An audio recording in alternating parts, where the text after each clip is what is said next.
오늘 우리가 읽은 본문에는 너무나도 훌륭한 두 사람이 다툰 이야기가 나옵니다.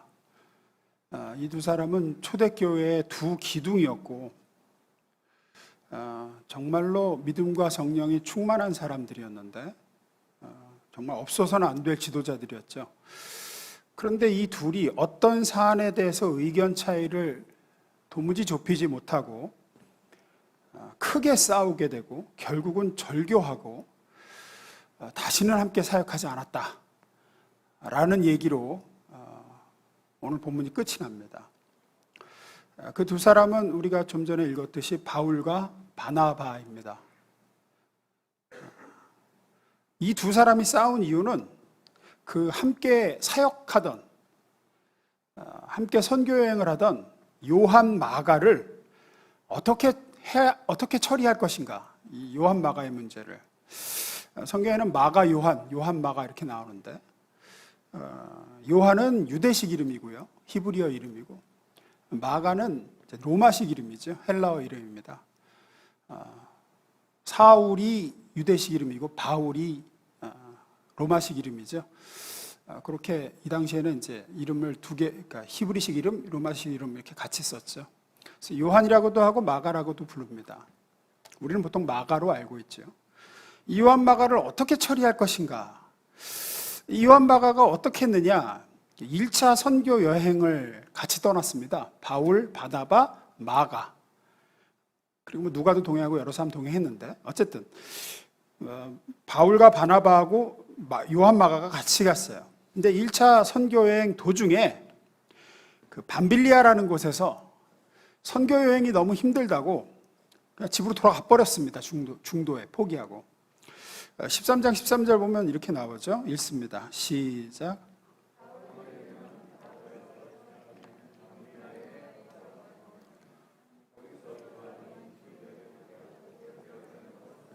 예, 이 요한이 요한 마가입니다. 집으로 돌아가 버렸어요.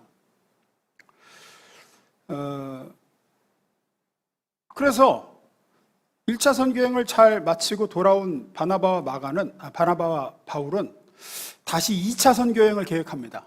1차 선교행 때 세웠던 교회들이 잘 성장하고 있나 돌아보고, 지금의 핸드폰으로 전화해서 별일 없죠 이러면 되지만 이 시대는 그런 게 안 되니까 돌아보고, 그때 전도하지 못했던 지역 가서 전도도 하고 그러자. 그래서 2차 선교행을 준비하는 중에 바나바는 그때 도망친, 그때 중도 포기한 마가를 다시 합류시켜서 데려가자, 기회를 한 번 더 주자, 뭐 이런 입장이었고, 바울은 안 된다는 입장이었습니다. 15장 37절, 38절 봅니다. 바나바는 일명 마가라 하는 요한도 데려가고 싶어 했다. 그러나 바울이 그와 함께 하고 싶지 않았다. 상황이 힘들어지자 밤빌리아에서 그들을 두고 떠났던 이 중도 포기자를 데려갈 마음이 없었던 것이다. 요게 이제 이 두 사람, 바울과 바나바라는 위대한 두 사도가 다투게 된 원인입니다. 근데 이건 그냥 약간의 말다툼이나 어떤 언쟁으로 끝나지 않았습니다. 대단히 큰 싸움으로 번졌고 두 사람이 절교하게 되죠. 39절 봅니다. 읽습니다. 시작.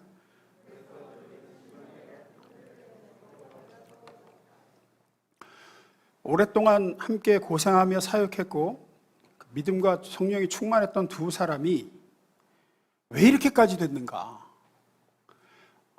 이 싸움이 이렇게까지 큰 싸움으로 번진 이유가 뭔가? 그 원인이 무엇이며?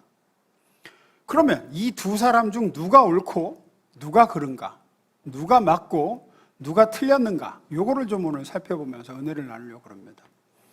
첫 번째 읽습니다. 시작. 왜 싸웠냐? 왜 싸웠느냐? 방금 목사님이 요한 마가 때문에 싸웠다면서요. 이제 그거는 이제 표면적이고, 그 뒤에 숨겨진 본질적인 원인이 뭐냐는 거예요. 왜 이렇게까지 싸웠느냐? 왜 한치의 양보도 없었느냐? 다툼의 근본적인 원인은 우선순위 문제였습니다. 우선순위 문제. 이 두 사람 바나바와 바울은 두 사람 다 영적이고 두 사람 다 믿음의 사람이며 두 사람 다 올바른 신앙 양심을 가진 사람입니다. 주를 향한 열심과 사랑이 특심한 사람들이에요. 두 사람 다 올바른 결정을 하려고 지금 애쓰고 있는 중입니다. 문제는 이 결정에 있어서 우선순위가 달랐어요. 이 두 사람이 마가 요한에 대해서 직면하고 있는 문제는 우리도 직면할 수 있는 문제입니다. 우리도 두 사람의 의견이 다른데 두 사람이 둘 다 굉장히 믿음도 좋고 하나님을 둘 다 사랑하고 교회를 사랑하는 마음에서 근데 다툴 수 있어요. 뭐 때문에? 우선순위 때문에. 어떤 우선순위냐? 이런 겁니다. 어떤 사람이 감당해야 될 일, 사명이든 사역이든 그 사람의 업무 등 그것이 그 일을 수행하는 사람보다 중요하고 우선하고 먼저냐? 그러니까 사람이 일보다 먼저냐? 아니면 사람보다 그 사람이 감당해야 될 사명이나 사역이나 업무가 그 사람보다 더 우선하고 중요하고 먼저냐? 결국 일이냐 사람이냐 이 우선순위 문제였어요. 쉽게 말해 사람이 먼저고 중요하니 일과 사명은 조금 어그러지고 희생되어지고 차질을 빚고 할 수도 있는 거 아니냐, 사람이 먼저 아니냐라는 입장과 그 일과 사명이 얼마나 중요한데 이 사명의 중요성이 개인의 능력 부족이나 실패나 이런 것에 의해서 차질이 빚어지고 어그러져서는 안 된다라는 입장의 차이죠. 일이 우선이냐 사람이 우선이냐, 사명이 중요하냐 사명을 맡은 사람이 더 중요하냐 하는 딜레마입니다. 제가 우리 교회 부임하고 나서나 우리 교회 오기 전에 사역하던 곳에서의 제가 리더십을 가지고 사역했던 곳에서의 경험들로 미뤄봐서 이것은 쉬운 문제가 아닙니다, 여러분. 이건 대단히 어렵고 부담스러우며 힘든 결정 중에 하나입니다.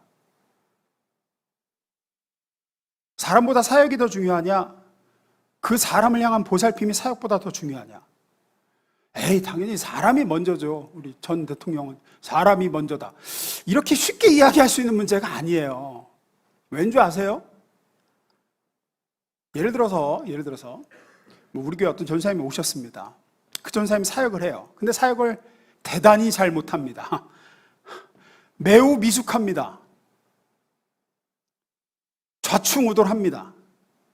그러면 이 한 사람을 하나님의 사역자로 세우고 성장시키고 한 사람의 훌륭한 종으로 우리가 키우기 위해서 기다려주고 참아주고 계속 기회를 줘야 된다 라고 쉽게 얘기할 수가 없어요. 왜냐하면 그 사람이 맡고 있는 아이들의 영혼은 어떻게 할 거예요, 그러면? 그 전사님이 맡고 있는 아이들은 그 사람이 성장할 동안 계속 희생되어져야 되잖아요. 설교단에서 예를 들어서 계속 하나님의 말씀을 올바르게 분별하지 못하는 설교를 계속 선포해. 그럼 듣는 성도들의 심령은 어떻게 할 거냐는 거예요. 좋다는 거예요. 그 사람 세우는 건 좋다는 거예요. 그 사람에게 또 기회를 주고 그 사람이 성장할 때까지 참아주고 기다려주자, 좋다는 거예요. 그럼 그동안 희생되어지는 건 어떡하냐는 거예요. 그럼 그 사람으로 말미암아 희생당하는 그 사람이 맡은 영혼들은 안 중요해? 중요하잖아요. 근데 그렇다고 해서 교회가 세상 어떤 직장처럼 기업처럼 바로 그냥 자르고 다른 사람으로 교체하고 또 그것도 또 아니잖아요. 또 이게 쉬운 문제가 아니에요. 그냥 쉽게 사람이 먼저지 않아요? 이렇게 얘기할 수가 없는 문제라고요. 그럼 바울과 바나바는 이 문제에서 어떻게 했느냐? 바울은 뭐가 더 중요하다고 했을까요? 예, 알다시피 사명이 더 중요하다, 사역이 더 우선시 된다라고 한 거고, 바나바는 사람이 먼저다라고 한 거죠. 바울은 이렇게 얘기하는 거예요. 나에게는 지금 이 위대한 사명이 주어졌고 예수 그리스도와 예수 그리스도의 복음을 알지 못하고 죽어가는 사람들이 지금도 저렇게 많은데 이 사명은 따라서 최대한 빠른 시간 안에 능력과 열심으로 우리가 감당해서 이루어야 된다. 따라서 지난번에 마가를 데려갔지만 그때 중간에 못하겠다고 집으로 돌아가 버리지 않았냐. 그 결과 사역에 많은 차질이 있었고 당연히 그랬겠죠. 마가가 맡은 일이 있었던데 그 사람 휙 빠져버리면 어떻게 되겠어요. 그런 사람을 지금 또 데려가 봐야 또 짐만 될 뿐이다. 저 사람에게 다시 기회를 주는 모험을 하기에는 지금 이 우리에게 맡겨진 사명은 너무나도 중대하고 시급한 거다. 그래서 바울은 마가를 데려가길 반대했습니다. 반면에 바나바는 이렇게 판단한 거죠. 마가는 아직 어리고 앞으로 얼마든지 변화하고 성장할 수 있는 잠재력이 있는 사람이다. 그러니 이 젊은이에게 다시 기회를 주어야 하며 다시 사역할 수 있게끔 도와줘야 된다. 복음 전파의 사명과 사역도 중요하지만 결국은 우리가 복음을 전하는 것도 사람을 세우기 위함 아니냐. 다소 우리의 선교 여행에 차질이 빚어지는 위험 요소가 있다 하더라도, 무리가 되더라도 이 젊은이에게 기회를 다시 줘야 된다. 그래서 꼭 마가를 데려가기를 원했어요. 성경을 잘 보면 이 두 사람의 우선순위가 이렇게 다를 수밖에 없습니다. 바울은 성경을 보면 대단히 고지식하고 대단히 목표지향적이고 성취지향적이며 굉장히 열정적이고 직설적이고 맡겨진 일을 위해서라면 고통도 감수하고 잠도 음식도 포기하고 두드려 맞는 것도 감옥에 갇히는 것도 두려워하지 않았습니다. 다 감내했어요. 자기에게 맡겨진 이 사명을 이루기 위해서라면. 고린도후서에 보면 나오죠? 고린도후서 24장부터 27절, 24절부터 27절.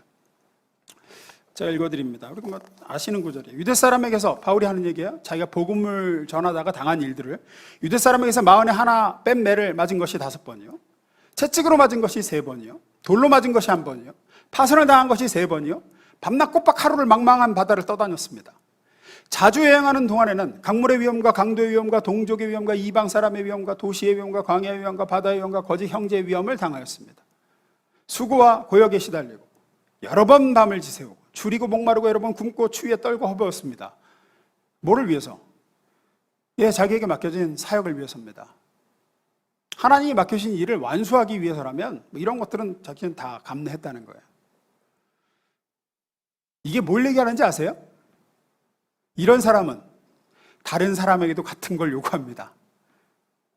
자기 자신에게 이렇게 철저한 사람은 다른 사람에게도 당연히 그 정도는 감내해야 되는 거 아니야? 그거 감내할 거 못하면 널 하지 마, 이렇게 된 거예요. 심지어 자긴 죽음도 두렵지 않다 그러죠. 24절입니다. 20장. 우리 잘 아는 구절이죠? 읽어보겠습니다. 시작.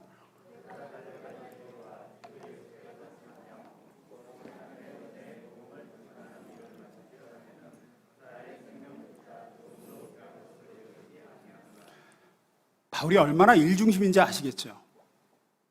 바울은 하나님이 자기에게 맡겨주신 사명을 완수하기 위해서라면 나는 죽는 것도 조금도 두렵지 않다 그럽니다. 그래서 가정을 꾸리는 것도 포기하죠. 고린도전서 7장 30에서 34절 보면 바울이 이렇게 얘기해요. 너희가 염려 없기를 원하노라. 장가가지 않는 자는 주의 일을 염려하여 어찌하여야 주를 기쁘시게 할까 하되, 장가간 자는 세상 일을 염려하여 어찌하여야 아내를 기쁘게 할까 하여 마음이 갈라지며, 시집가지 않은 자와 처녀는 주의 일을 염려하여 몸과 영을 다 거룩하게 하려 하되, 시집간 자는 세상 일을 염려하여 어찌하여 남편을 기쁘게 할까 하느니라. 그러면서 뭐라 그럽니까? 38절 읽습니다. 시작.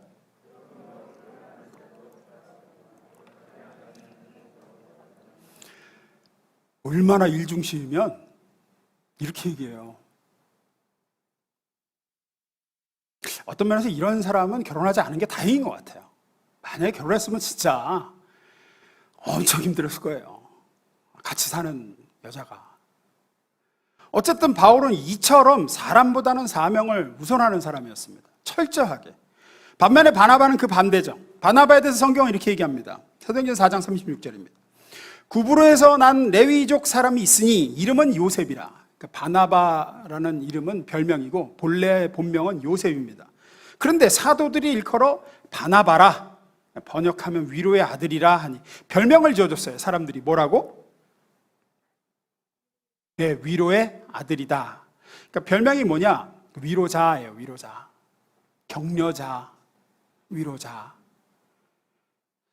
이 한 구절에서 우리가 알 수 있듯이, 그러니까 얼마나 위로를 잘하면 이름으로 불리지 않고 위로의 아들이라고 불립니까?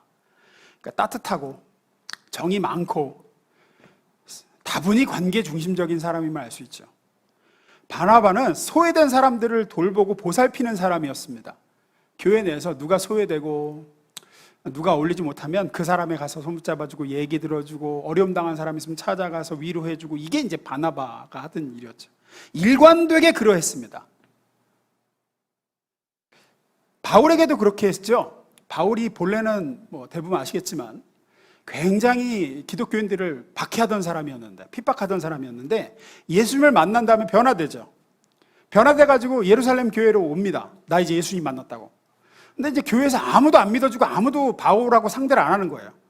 저놈이 우리 내부에 잠입했다가, 마치 이런 거예요. 이게 비유가 적절하진 않은데, 예를 들어서 신천지에서 빠져갔던 사람이 나 이제 회개했다. 그리고 이제 다시 돌아왔는데 아무도 안 믿어주는 거야. 저거 분명히 은밀하게 지금 우리를 속이고 있는 거야. 이렇게 이제 아무도 상대를 해주지 않을 때, 그런 바울을 바나바만 홀로 보살피는 장면이 나옵니다. 26절입니다. 읽습니다. 시작.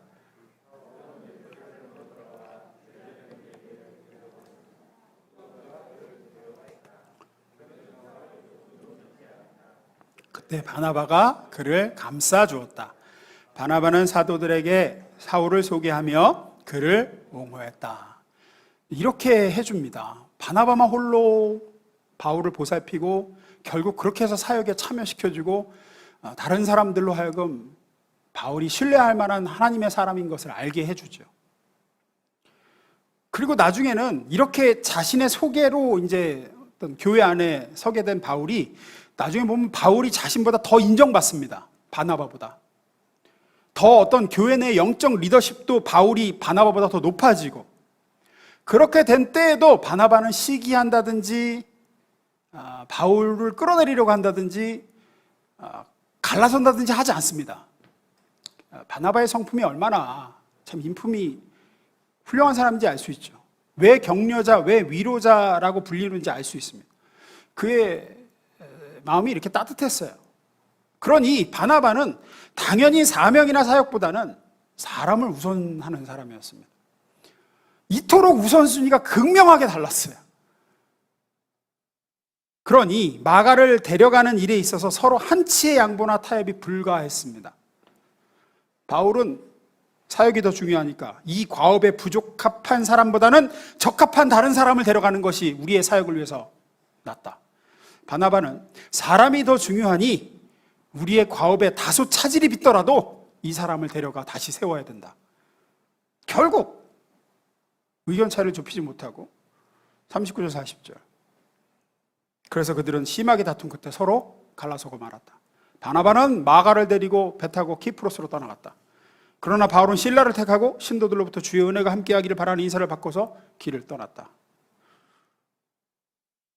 결국 그렇게 됩니다. 바울은 바나바 대신 실라라는 사람과 새로운 팀을 꾸렸습니다. 선교팀을.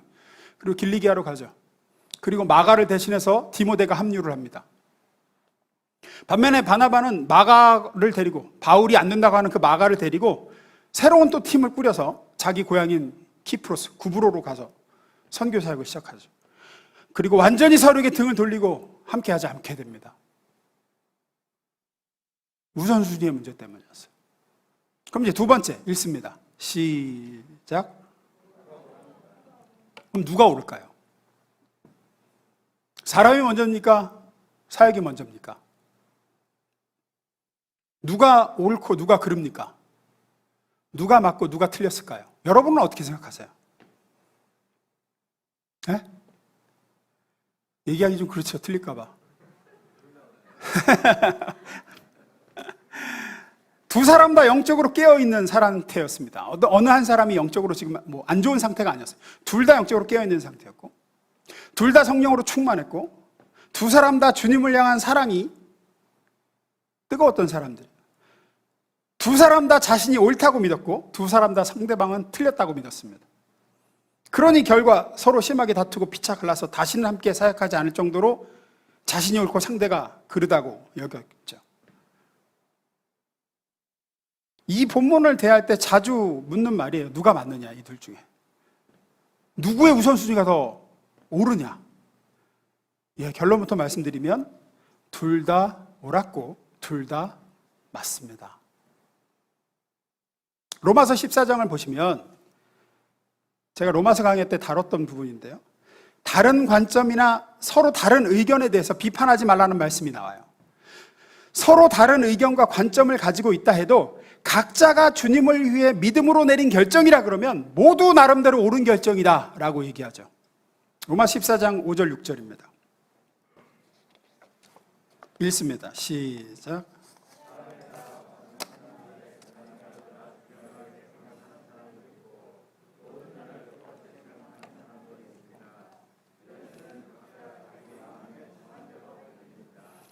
어느 한 날을 특별히 중요하게 생각하는 사람도 주님을 위해 그렇게 하고, 가리지 않고 아무 것이나 먹는 사람도 그 음식에 대해서 하나님께 감사하기 때문에 주님을 위해 그렇게 합니다.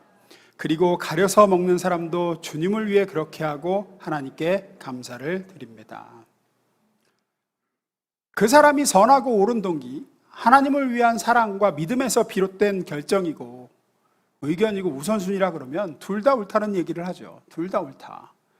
어떤 사람은 이렇게 주장하고 또 어떤 사람은 저렇게 주장합니다. 그러나 그 둘이 주님을 향한 온전한 사랑과 믿음으로 그렇게 주장하는 겁니다.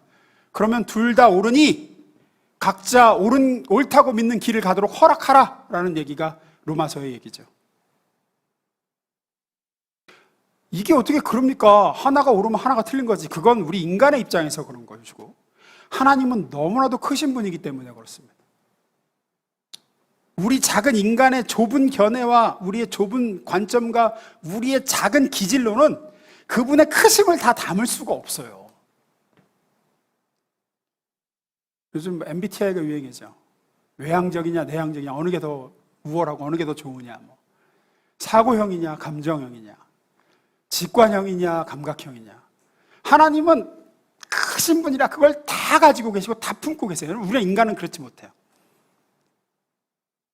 우리 인간의 좁은 거를 하나님은 다 담을 수 없어요. 그래서 하나님이 어떤 사람에게는 이렇게 말씀하시고 어떤 사람에게 이렇게 말씀하세요. 그 사람의 기질과 성향에 따라. 그리고 둘 다 옳은 것이고 둘 다 하나님으로부터 비롯될 수 있다는 거예요. 지난주에도 말씀드렸죠. 하나님은 보수입니까 진보입니까? 하나님은 다 담으실 수 있습니다. 그러나 우리 인간의 그릇으로는, 우리 인간의 지성으로는 다 담을 수 없죠. 그래서 하나님의 그 크심을 나누어 담다 보니 어떤 사람은 보수, 어떤 사람은 진보, 이렇게 가는 거예요. 우리 구원이 하나님의 예정입니까? 우리 인간의 선택입니까? 두 가지 다 합니다. 역시 우리가 작아서 한 번에 못 담기 때문에 어떤 사람에게는 이렇게, 어떤 사람은 저렇게 하나님이 자신을 계시하신 거죠. 바울과 바나바의 입장도 마찬가지예요. 하나님에게는 사람도 사명도 둘 다 동시에 우선시하실 수 있어요. 하나님은. 하지만 인간은 그게 안 되죠. 그래서 하나님이 여러 종류의 사람을 들어 쓰시는 거예요.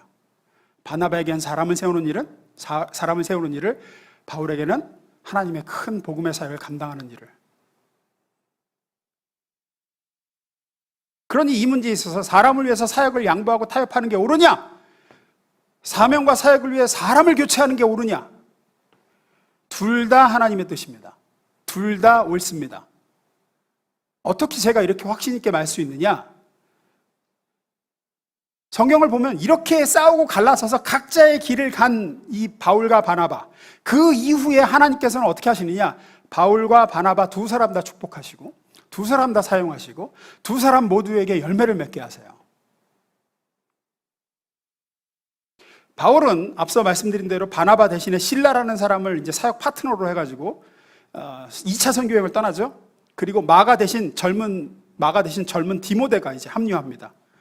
이 셋은 사역을 잘 감당했습니다. 바울과 실라와 디모데는. 사도행전의 그 뒷부분의 나머지 기록은 바울과 이 실라의 이 사역팀이 어떻게 소아시아와 유럽을 돌며 많은 교회를 세우고 수많은 사람을 그리스도께로 인도했는지에 대한 얘기들이 나와요. 빌립보, 고린도, 데살로니가, 아테네, 베레와에서 엄청난 복음의 승리와 열매가 있었습니다.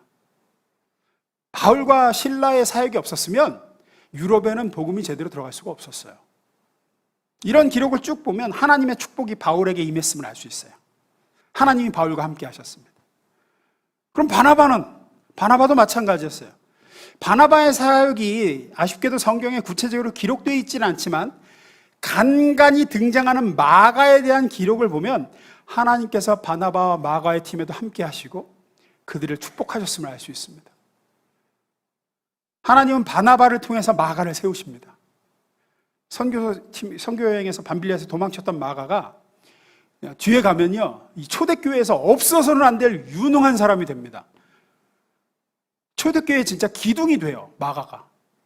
베드로전서 5장 13절에 보면 사도 베드로가 마가에 대해서 뭐라고 하느냐, 택하심을 받은 바벨론에 있는 교회가 너에게 무난하고, 마가에 대해서 뭐라 그래요?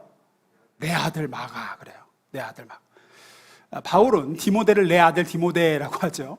근데 사도 베드로는 마가를 내 아들 마가라고 얘기합니다. 사도 바울이 맨 마지막 죽기 전에 쓴 성경인 디모데 후서에서 바울도 마가에 대해서 이렇게 얘기해요. 디모데 후서 4장 11절입니다. 읽습니다. 시작.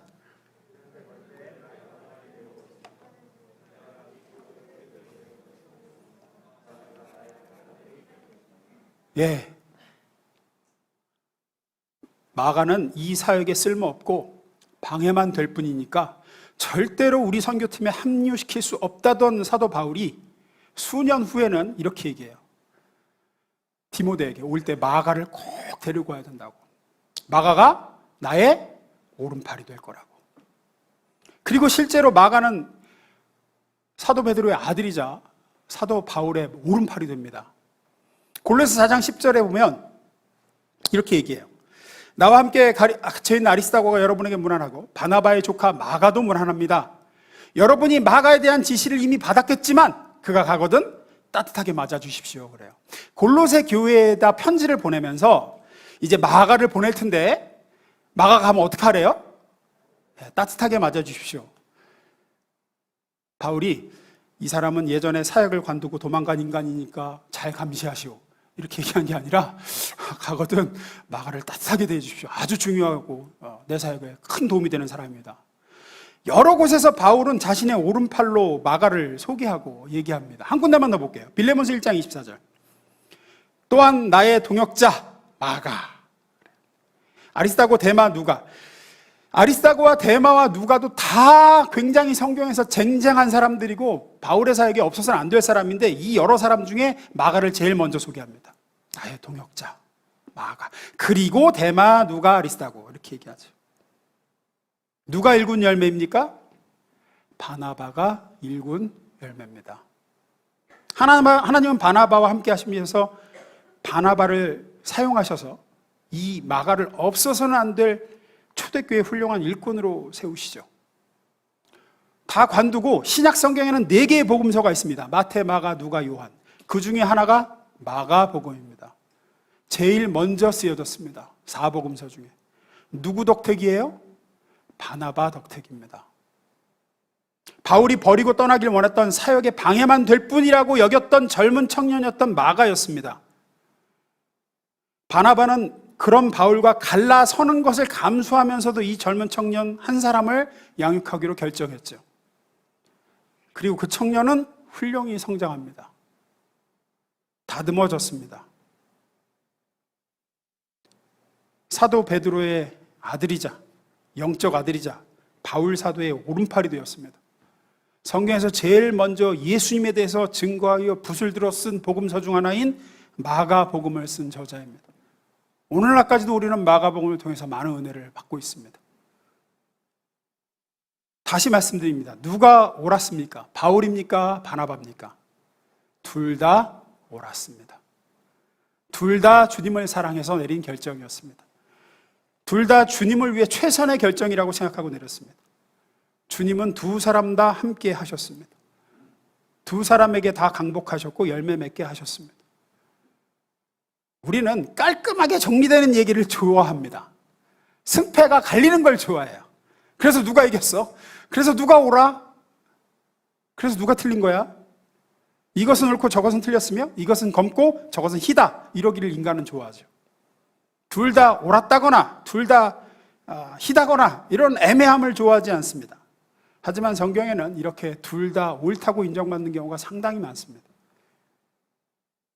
우리에게는 바울 같은 우선순위도 바나바 같은 우선순위의 사람도 필요합니다. 두 사람 다 크신 하나님을 반영하는, 하나님의 일부분의 모습을 반영하는 모습이에요. 인간은 하나님을 다 담을 수 없기에 각자 나눠서 담게 하셨습니다. 그래서 모두가 옳고 모두가 필요한 사람들입니다. 잠언서 27장 17절에 이렇게 얘기하죠. 철이 철을 날카롭게 하는 것처럼 사람은 사람이 날카롭게 한다. 철을 다듬기 위해서는 똑같은 강도의 반대결의 철이 있어야 철이 날카롭게 다듬된다, 벼려진다라고 하듯, 사람은 자신과 다른 입장과 다른 의견과 다른 기질을 가진 사람들이 있어야 다듬어진다는 얘기를 성경은 하죠. 사도행전 15장에는 강철 같은 사람 사도 바울과 역시 물러서지 않는 또 다른 강철 같은 사람 바나바가 있습니다. 그래서 팽팽한 긴장이 있고 대립이 있고 논쟁이 있고 다투다가 결국 갈라서는 이야기가 나와요. 하지만 이 모든 일에는 하나님의 손길이 묻어 있음을 봅니다. 여러 번 말씀드리지만 물론 우리는 우리의 진리의 말씀, 복음에 대해서는 타협이 불가해야 됩니다. 거기에는 다수의 관점이란 존재할 수 없어요. 하나님의 말씀의 진리는 하나입니다. 하지만 방법론이라든지 일하는 방식이라든지 스타일이라든지 사역의 우선순위 등에는 여러 가지 옳은 길이 있을 수 있습니다. 동시에 다 옳을 수 있어요. 그래서 다른 옳은 길과 충돌하고 부딪히기도 해요. 나도 옳고 그 사람도 옳은데 옳은 것끼리도 충돌하고 부딪힐 수 있어요. 심하면 서로 멀어지기도 하고 아예 교제가 단절되기도 하고 갈라서기도 합니다. 하지만 주님 안에서 선한 양심과 올바른 그리스도를 향한 동기와 사랑과 믿음을 추구하다 빚은 갈등이고 다툼이라 그러면 너무 걱정하실 필요가 없습니다. 하나님은 그런 다툼이나 그런 차이나 그런 갈등이나 심지어 갈라섬도 능히 합력하여 선을 이루시게 할 수 있는 줄로 믿습니다. 바울과 바나바처럼. 바울은 바울대로 자기가 옳다고 믿는 우선순위로 행동했고 바나바는 바나바대로 자기가 옳다고 믿는 우선순위대로 행동했습니다. 그리고 하나님은 두 사람 모두 사랑하셨고 두 사람 모두 지지하셨으며 두 사람 모두 축복하시고 두 사람 모두에게 함께 하시며 열매를 맺게 하셨어요. 우리의 가정, 우리의 교회, 우리의 사회생활, 우리의 인간관계에서 모든 것이 옳고 그름으로만, 모든 것이 맞고 틀림으로만 가를 수가 없어요. 그 사람이 옳다고 해서 꼭 내가 틀렸다는 걸 얘기하는 건 아닙니다. 내가 맞다고 해서 그 사람이 틀렸다는 얘기도 아니에요. 우리가 주님 앞에서 올바로 서 있고 올바른 선한 동기로 가고 있다면 모두가 옳을 수 있어요. 바나바가 마가를 보살피고 양육하지 않았더라면 결코 마가복음을 쓴 마가, 바울과 베드로의 오른팔 마가는 존재할 수 없었습니다. 또한 바울이 바나바와 같았더라면, 바나바처럼 그렇게 정이 많고 사람 한 사람을 세우기 위해서 사역을 포기하는 사람이었다 그러면 유럽에까지 복음이 전해지고 그렇게 많은 교회가 세워지지 못했을 겁니다. 마가를 양육하느라 사역의 진전이 안 돼. 사역의 진전이. 그래서 하나님은 둘을 갈라서게 하시고 둘 다 옳다고 증명하십니다. 그러니 우리가 서로 존중할 필요가 있어요. 나만 옳고 나만 맞지 않습니다. 또 저 사람이 옳다고 내가 틀린 건 아니에요. 그러니 우리는 함께 갈 수 있습니다. 서로 다름에 대해서 존중하고 용납해야 됩니다. 주님을 사랑하고 이웃을 사랑하는 데는 여러 방식과 여러 차이와 여러 견해와 여러 입장과 여러 우선순위가 있을 수 있음을 인정해야 돼요. 하나님의 크심을 한 사람이 다 담을 수 없기 때문입니다. 지난주 읽었던 우리 에베소 4장 말씀 읽고 설교 마치겠습니다. 4장 1절부터 3절 읽습니다. 시작. 그러므로 주 안에서 갇힌 내가 너희를 권하노니 너희가 부르심 받은 일에 합당하게 행하여 모든 겸손과 온유로 하고 오래 참음으로 사랑 가운데서 서로 용납하고 평안에 매는 줄로 성령이 하나 되게 하신 것을 힘써 지키라. 아멘. 기도하겠습니다.